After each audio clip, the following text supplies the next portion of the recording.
raised a question that I want to just take an extra minute on because it's so important. And I don't really know whether our form of government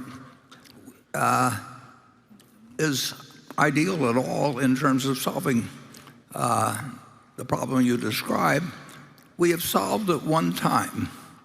In World War II, we took a country that was semi-limping along, and we found ourselves in a world war.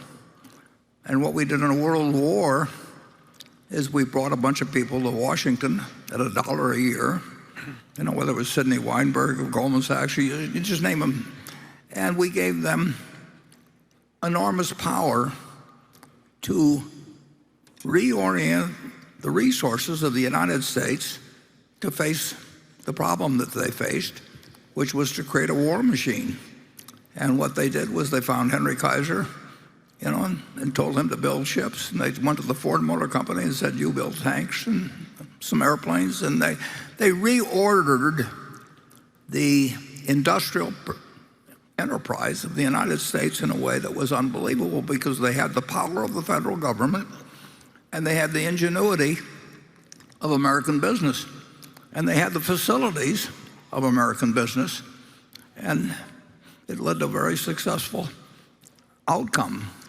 But can we do that in a peacetime where you've got 50 states and you have to get them to cooperate, and you don't have anyone that you can issue orders, but you can't designate where the capital goes at the other end? And we try and do it with tax incentives and all of that sort of thing, but we haven't created the unity of purpose and the machinery that worked in World War II, where essentially everybody felt that their one job was to win the war, and we figured out how to use our industrial capacity to, in effect, defeat the Axis powers. And how do you recreate that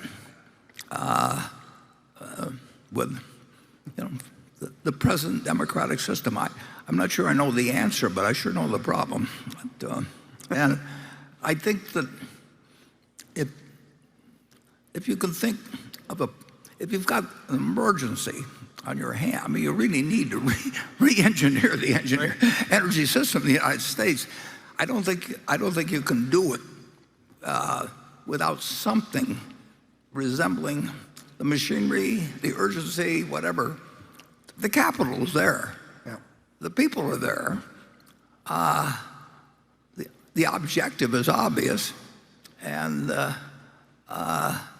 we just don't seem to be able to do it in a peacetime where we're used to following a given set of procedure, and